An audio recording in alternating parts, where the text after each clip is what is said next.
En el mundo del deporte, el rendimiento no depende solo del talento o la preparación física. La mente juega un papel crucial en la concentración, la confianza y la capacidad de afrontar los retos que surgen en el camino.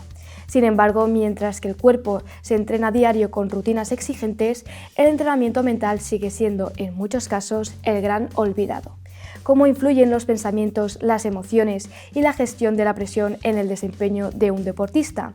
¿Qué pasa cuando el miedo al fracaso o la falta de motivación se interponen en el camino? Para explorar estos temas en profundidad, tenemos el placer de contar con Noemí Bonet, psicóloga deportiva con una amplia trayectoria en el ámbito del rendimiento, la formación y el acompañamiento de atletas y equipos. A través de esta conversación, su experiencia nos ayudará a comprender cómo la psicología en el deporte puede marcar la diferencia en la vida de los atletas.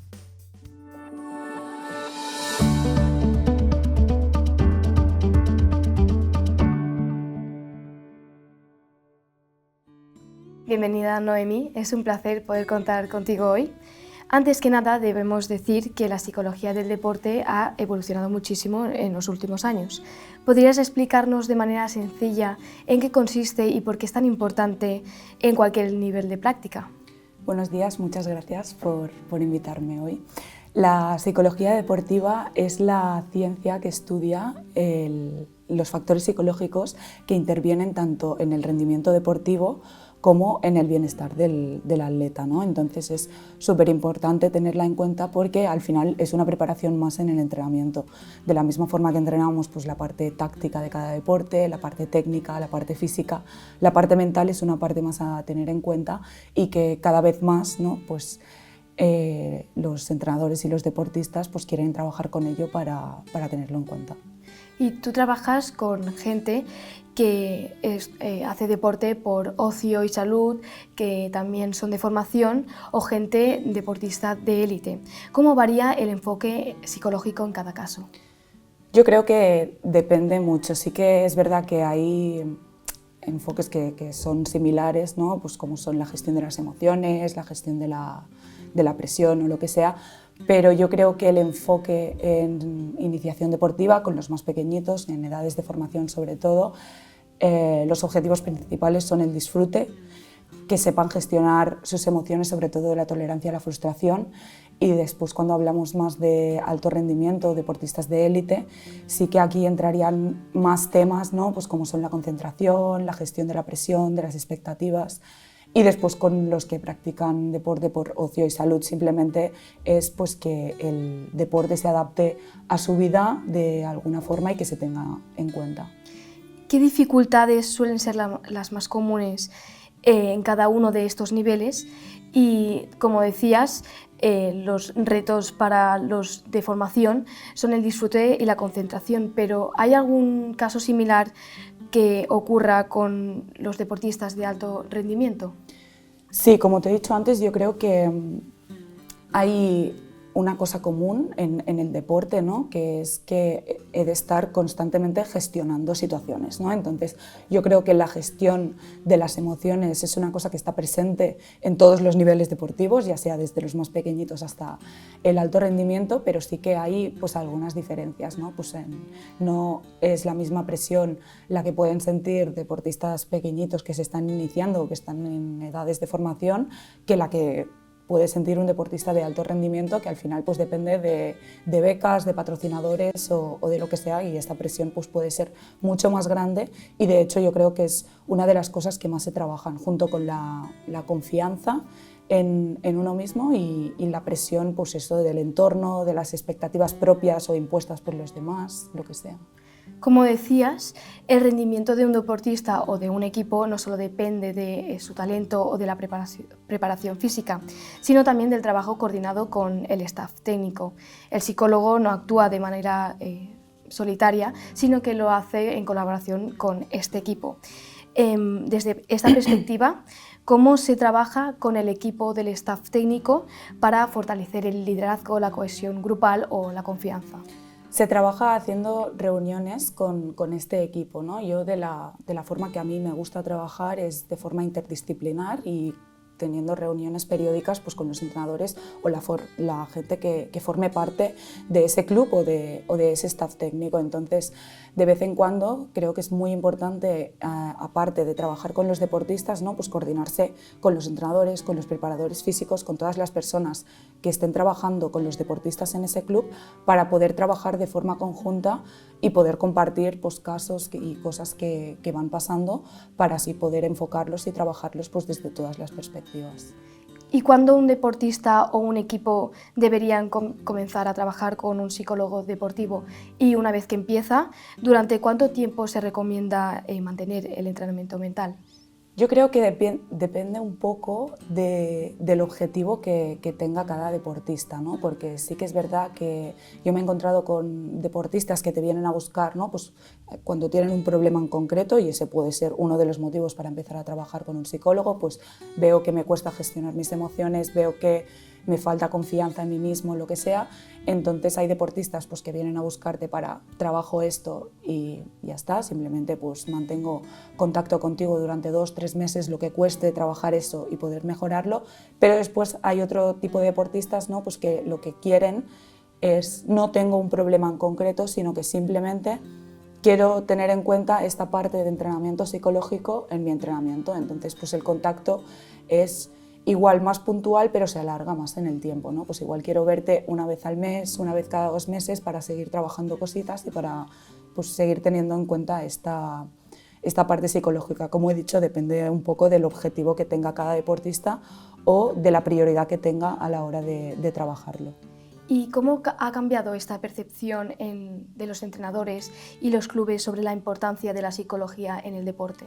Pues yo creo que afortunadamente cada vez cambia a mejor, ¿no? Es decir, hace unos años sí que se veía mucho la visión esta del psicólogo como tengo un problema, tengo que ir al psicólogo, que esto sigue pasando, pero cada vez menos y los propios entrenadores, los clubes deportivos y los deportistas cada vez ven más la importancia de pues, poder trabajar con un psicólogo, no solo por si tengo un problema, sino pues, para tener en cuenta, como he explicado antes, esta parte mental en el entrenamiento.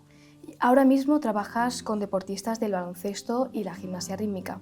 ¿Cómo varía la percepción psicológica entre deportes colectivos e individuales?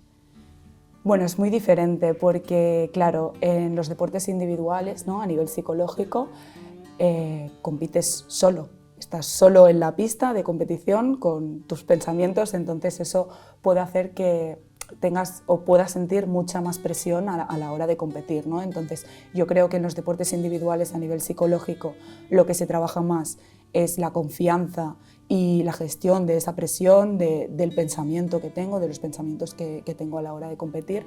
Y luego en deportes colectivos, además de también trabajar estas cosas que he comentado, como hay más gente, ¿no? Pues eso implica pues, el trabajar con más personas, trabajar cosas como la comunicación, el liderazgo, los roles en el equipo, dependiendo evidentemente de cada deporte, porque aunque sean deportes individuales y colectivos, pues cada deporte tiene sus características y pues hay que adaptarse a eso también.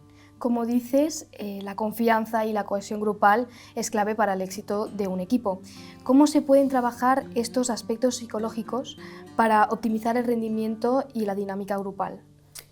Yo creo que bueno, son dos cosas diferentes, pero que muchas veces van de la mano, ¿no? O sea, la confianza en uno mismo se gana entrenando y se gana haciendo las cosas bien. De hecho, cuando un deportista deja de confiar en sí mismo es porque deja de creer en lo que yo puedo llegar a hacer o en lo que yo puedo llegar a conseguir. Entonces, pues está bien, ¿no?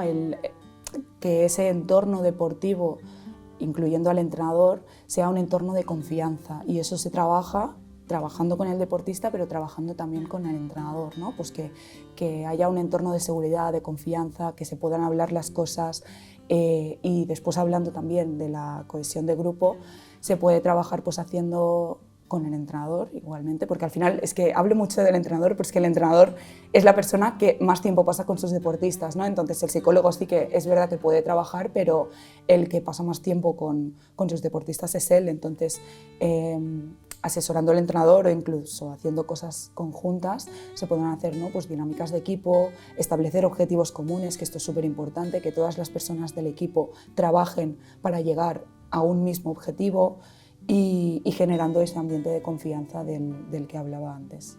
Así pues, encontramos diferentes perfiles de deportistas. ¿Cómo se gestionan estas diferencias entre cada uno de ellos y existe un perfil ideal para la competición deportiva? Yo creo que depende, ¿no? O sea, a la hora de trabajar con un deportista depende mucho del deporte que practique, depende de sus habilidades de afrontamiento, depende de su contexto, depende de muchas cosas. Entonces lo que hacemos los psicólogos es, en función de, perdón, de lo que tengo yo delante, pues me adapto y planifico un plan de intervención psicológica adaptado a ti, ¿no? Pues, si haces un deporte individual o colectivo, lo que he comentado antes, las habilidades de afrontamiento que tengo, el contexto que tengo, quieres que trabaje solo contigo o quieres que te acompañe también a los entrenamientos, o sea, depende también de las puertas que nos abran los deportistas a la hora de trabajar. Y luego sí creo que hay un perfil óptimo, ¿no? Esa era la pregunta de... Sí. Para rendir, yo creo que no, porque al final, como he comentado, pues cada deportista tiene unas circunstancias y cada persona pues es diferente, pero sí que es verdad que hay habilidades que son clave para destacar o para afrontar mejor, ¿no? Pues la competición, como pueden ser pues la resiliencia, la tolerancia a la frustración, la gestión de las expectativas, todo este tipo de cosas, ¿no? Pues sí que marcan la diferencia a nivel psicológico para deportistas para poder rendir mejor. Uno de los factores también que has dicho que son importantes para un deportista es la motivación. ¿Cómo se trabaja desde la psicología para mantenerlo a largo plazo? Pues la motivación, yo creo que se trabaja estableciendo objetivos claros y realistas, ¿no? Muchas veces uno de los errores más grandes que yo creo que se llegan a cometer hablando de motivación es establecer objetivos muy ambiciosos o demasiado ambiciosos y que puede costar el llegar a verlos, ¿no? O sea, un deportista que se prepara para unos Juegos Olímpicos tiene que estar 4 años entrenando para prepararse. Entonces, ¿el objetivo es llegar ahí? Sí, pero para llegar ahí tengo que marcarme pequeños objetivos cada día o cada mes o cada año para poder conseguirlos y que yo vea que los estoy consiguiendo. Eso es lo que hace que se mantenga la motivación, el establecer objetivos realistas, que vea yo que los estoy consiguiendo y que se vayan actualizando a lo largo del tiempo para poder llegar a mi meta grande, que en este caso, en este ejemplo que he dado, pues sería ir a unos Juegos Olímpicos, por ejemplo. Con este ejemplo, Michael Phelps habló sobre su lucha con la depresión y la presión del éxito. ¿Cómo crees que influye la mente en la presión y en la gestión tanto del triunfo como de la derrota para deportistas tanto individuales como colectivos? Pues mira, justamente hace poco una psicóloga deportiva referente a nivel de Cataluña y España, que se llama Gloria Balaguer, habló de este tema diciendo que, bueno, al final en el deporte de élite tanto los éxitos como los fracasos son muy públicos, ¿no? Si un día yo hago una súper buena competición y gano un mundial o lo que sea, soy el mejor. Pero si un día pues una competición me va mal por lo que sea, también soy el peor, ¿no? O sea, son cosas que es muy difícil de gestionar porque todo es muy público y es muy fácil decirlo y explicaros lo que voy a decir, ¿no? Pero es muy difícil de trabajar, ¿no? Yo creo que lo más importante aquí es, a la hora de trabajar con deportistas, saber separar la identidad del deportista de lo que yo soy a nivel deportivo, ¿no? Pues de los éxitos y los fracasos deportivos son una cosa, pero no me definen a mí como persona, sino que pues hay que trabajar un poco esa identidad personal de cada uno y separarla de la identidad atlética que pueda tener. En esta misma línea, también decías que también se tiene que gestionar la presión y el estrés competitivo. En el caso de Simone Biles en Tokio 2021, se habló mucho y abrió el debate sobre la salud mental en el deporte de élite. Desde tu experiencia, ¿cómo se puede prevenir esta presión de alto rendimiento que afecte tanto a nivel mental de un atleta? Yo creo que la clave aquí es el entorno del atleta, ¿no? Es decir, que este atleta tenga un entorno seguro, un entorno de confianza con el que poder hablar libremente sobre este tipo de cosas. Al final los deportistas son personas y tienen preocupaciones igual que el resto de seres humanos, ¿no? Entonces, el tener ese entorno seguro para poder hablar con libertad de temas que me preocupen, poder hablar con libertad pues, de salud mental, de las expectativas, de la gestión, de cómo me está yendo todo.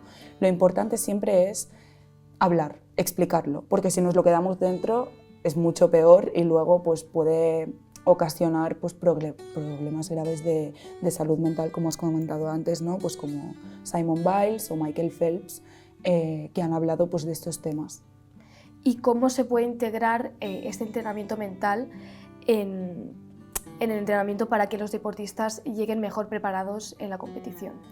Yo creo que hablando siempre con el entrenador, ¿no? Y dependiendo de lo que nos deje hacer o no, pues puedo intervenir yo como psicóloga en el entrenamiento o puedo asesorar al entrenador para que incluya ejercicios concretos, ¿no? Pues de trabajar la concentración, de trabajar la gestión de la presión, para trabajar diferentes cosas y que lo incluya en ejercicios de entrenamiento. Por ejemplo, se me ocurre ahora para trabajar sobre todo pues, temas de presión y a la hora de competir, un ejercicio que se utiliza mucho en entrenamiento es la simulación de competición, ¿no? Vamos a crear en el entrenamiento una situación lo más parecida posible a la competición.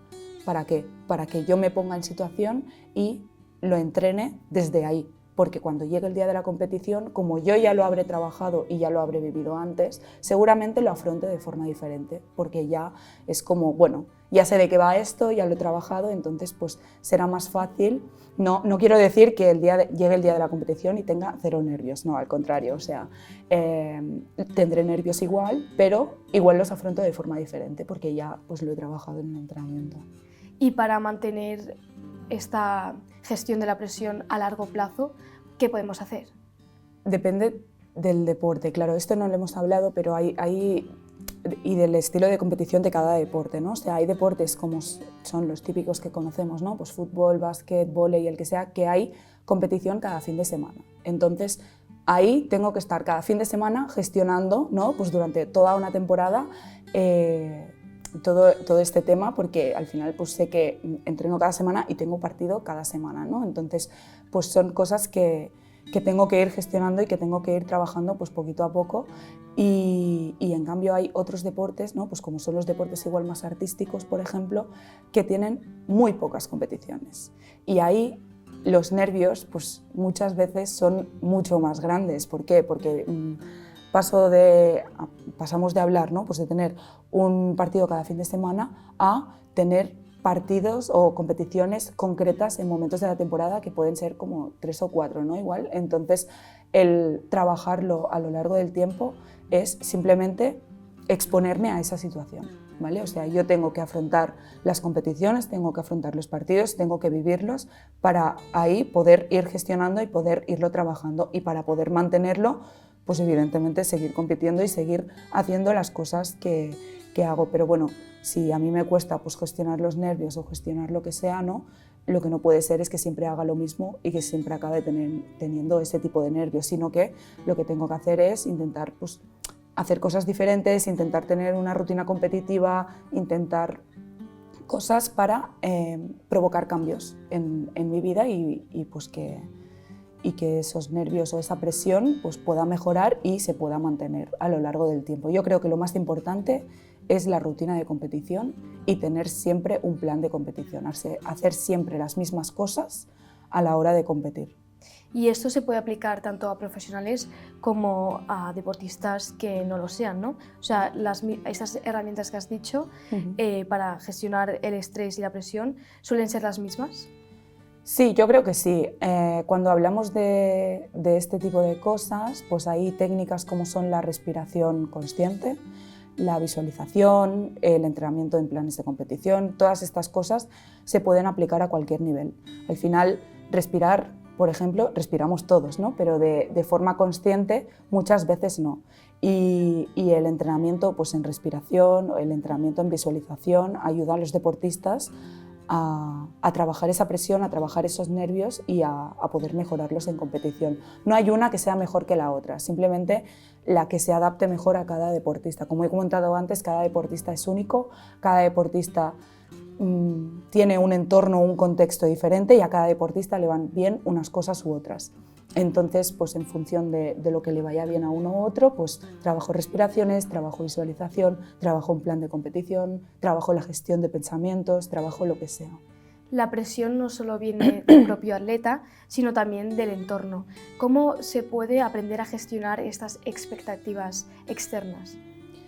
Yo creo que se deben separar un poco, ¿no?, las expectativas que yo tengo de las externas, ¿no? Cuando hablamos de expectativas externas, a mí lo que me viene a la mente rápidamente es las expectativas de la familia y las expectativas, pues, del entrenador o del entorno deportivo. Entonces está bien escuchar a mi familia para saber, ¿no?, pues lo que esperan de mí o lo que quieren que consiga o a mi entrenador incluso, pero lo más importante es saber qué es lo que yo quiero, ¿no? Para trabajar con todo este tema es importante el diferenciar lo que yo quiero llegar a conseguir, cuáles son mis objetivos y lo que se espera de mí. Si yo soy capaz de hacer esa diferencia y trabajar realmente para lo que yo quiero y lo que yo quiero conseguir como deportista, es cuando habré ganado, ¿no?, entre comillas, o sea, y será mucho más fácil el poder gestionar, pues, toda esa presión o expectativas que vengan de fuera. Las familias entonces brindan apoyo psicológico también a todos los deportistas, pero especialmente en la formación, ¿cómo pueden apoyar psicológicamente sin generar esta presión excesiva? Yo creo que enfocándose sobre todo en que los niños y niñas disfruten del deporte, que se lo pasen bien, que aprendan cosas nuevas y ya está. O sea, ni fijándose en el resultado ni en nada de esas cosas, que muchas veces es el error, ¿no?, que cometemos en, pues, se ha ganado, se ha perdido. No, he aprendido, he hecho las cosas bien, he hecho las cosas mejor, me lo he pasado bien. Estos son el tipo de preguntas que yo creo que los padres y madres deberían hacer a sus hijos deportistas para ver si realmente, y acompañarlos en su paso por esa etapa de formación deportiva. En algunas disciplinas también existe una gran presión por el control del peso, lo que puede llevar a conductas, a trastornos de la conducta alimentaria. ¿Cómo se puede abordar y prevenir estos casos? Yo creo que para abordarlos es un tema muy delicado, muy complicado, muy actual y que está muy presente en el deporte, desgraciadamente. Entonces, en el momento que yo como entrenador, yo como psicóloga, yo como lo que sea, detecto que tengo un deportista que puede estar pasando por eso, lo más importante es hablar tanto con él como con su entorno, sobre todo en el caso de que sea menor, para poder abordarlo lo más rápido posible, ¿no? O sea, no caer en la trampa de ya lo ayudo yo como entrenador o ya lo ayudo yo como lo que sea, porque bueno, son temas delicados y que deben ser tratados por profesionales. Entonces, yo, por ejemplo, como psicóloga deportiva, me he encontrado con casos de chicos y chicas que han tenido problemas con la comida y de hecho no he trabajado con ellos, sino que he sido yo la que los ha ayudado a dar el paso de, pues me voy a trabajar con un psicólogo clínico especializado en trastornos de la conducta alimentaria o acompañándolos al centro médico que sea donde deben trabajar y a partir de ahí, ¿no?, pues de la misma forma que antes, trabajando conjuntamente con esos profesionales es como se puede ayudar más a esta persona. Hay también algunos que empiezan a cuidar su alimentación para mejorar su rendimiento. ¿Cómo se puede identificar cuando esta percepción se está convirtiendo en una obsesión poco saludable y cuáles dirías que son las señales de alerta? Yo creo que las señales de alerta son sobre todo cambios de humor, ¿no?, una obsesión, como has dicho tú, por la comida todo el rato, estar obsesionado, ¿no?, pues con lo que como, con lo que no como, con lo que puedo comer, con lo que no puedo comer. Es evidente que cuando el deporte es exigente y es de alto nivel, la dieta es una de las cosas que debo tener en cuenta para pues para mejorar yo como deportista, ¿no? Pero lo que no está bien tampoco es obsesionarse. Entonces, como he comentado antes, cambios repentinos de humor, que mi obsesión sea simplemente con la comida, que me aísle socialmente, que deje de hacer planes, por ejemplo, con mis amigos porque se van a un restaurante y yo no quiero ir ahí a comer, sino que quiero comer bien en mi casa, ¿no? Entonces, todas estas cosas son signos de ver lo que está pasando, ¿no? O sea, como familia, como entrenador, si veo todo este tipo de cosas es cuando me debo preocupar de que igual pues mi deportista está pasando por un mal momento y muchas veces sin ser consciente de ello, porque cuando pasan este tipo de cosas, lo más difícil, primero de todo, es darme cuenta de que tengo un problema. Una vez ya lo he visto y digo, vale, pues igual es verdad, entonces ahí ya se puede empezar a trabajarlo. Además, también habías mencionado que la concentración también forma parte de esta preparación. ¿Cómo se entrena a la mente para evitar distracciones y mantener siempre el foco en la competición? Es muy difícil también, o sea, en realidad todas las cosas de las que estoy hablando son muy fáciles de contar y muy difíciles de entrenar, ¿vale? Entonces, yo creo que sobre todo para mantener el foco a la hora de competir, lo más importante es recordar todas las cosas que he explicado, ¿no? Pues el recordar por qué lo hago, recordar por qué quiero conseguir esto, el parar atención a mis pensamientos, porque muchas veces lo que me perturba la concentración pueden ser las cosas que yo pienso, pueden ser pensamientos intrusivos, ¿no? Que se dice en psicología, que me limitan o que me impiden pues, poder competir bien. Entonces, parando atención a todo este tipo de cosas, es como yo puedo mejorar y puedo concentrarme más. Esto en deportes individuales, cuando hablamos en deportes de equipo, también puede ser que mi concentración se pueda ver afectada por otras cosas, ¿no? Del entorno, por la grada, por el público, por mis compañeros de equipo que me distraen. Entonces, pues yo creo que el primer paso y el más importante es saber identificar qué cosas son las que me pueden perturbar ese foco de competición y a partir de ahí trabajarlas. Normalmente están muy relacionadas con los pensamientos, pero como he dicho antes también depende de cada deportista y de cada situación. En la práctica deportiva hay lesiones y suelen ser momentos difíciles para los deportistas. ¿Qué estrategias se utilizan para ayudarles a afrontarlas? Yo creo que el primero y lo más importante de todo, el respetar las pautas que me diga pues, el médico, el fisio, la persona que me esté tratando, respetar los tiempos.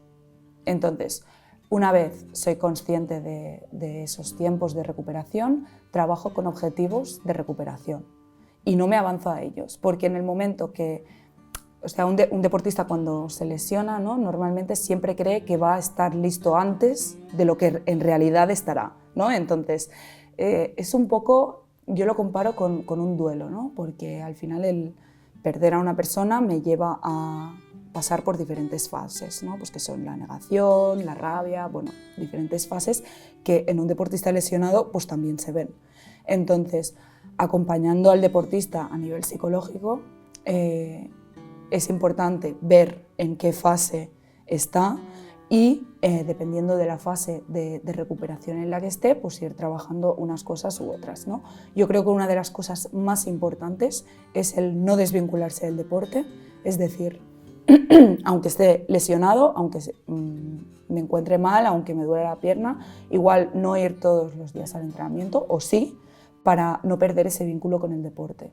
Porque si encima de que estoy lesionado ya no veo a mis compañeros de equipo o no voy a las pistas de entrenamiento o lo que sea, hace que me pueda desvincular más y que después el volver sea mucho más difícil y que aparezcan miedos, que aparezcan inseguridades para cuando se vuelva al momento de la práctica deportiva. Habíamos hablado de casos como Simone Biles o Michael Phelps, pero también hay otro caso que es Ricky Rubio, que se apartó temporalmente del baloncesto para cuidar su salud mental.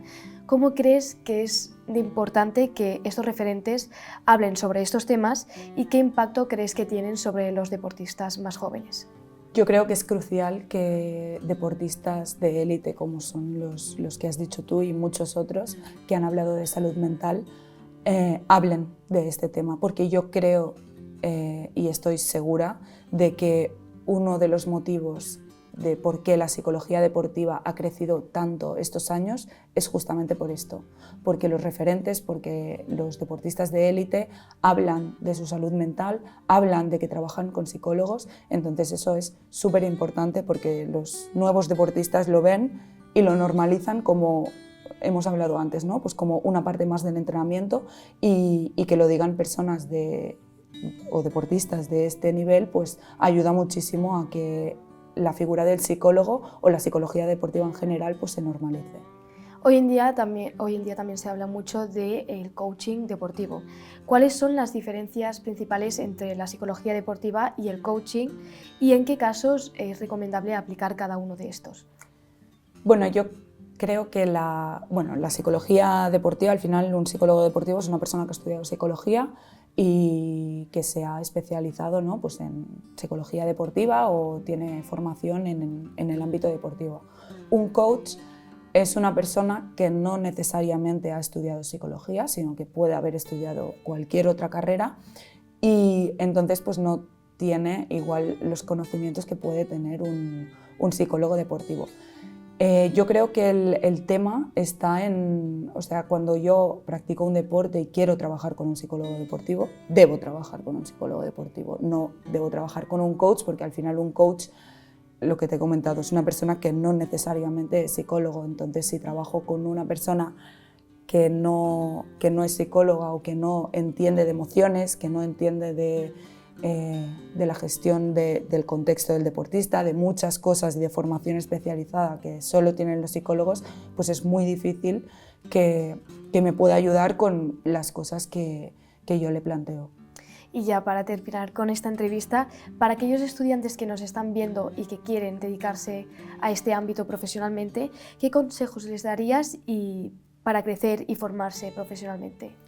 Pues yo creo que si realmente es lo que quieren hacer, ¿no? En este caso la psicología deportiva, que se formen, que aprendan muchísimo sobre este ámbito, que estén actualizados en el tema del deporte y que si es lo que les motiva, pues que adelante. Yo al principio cuando empecé a estudiar psicología deportiva realmente no sabía si era lo que quería o no, pero cuando realmente lo vi claro fue cuando pues, empecé a hacer prácticas, cuando empecé a ver cómo trabajaba un psicólogo deportivo de verdad. Entonces, pues, yo creo que lo más importante es conocer bien el rol profesional y cómo trabaja un psicólogo deportivo. Así que si tienen la oportunidad, ¿no? Pues de poder ver a un psicólogo deportivo cómo trabaja o asistir a charlas o ver formaciones de lo que sea, pues les animo a que lo hagan porque realmente es ahí cuando se ve si me gusta o no lo que estoy haciendo y sobre todo estar informado del mundo del deporte porque al final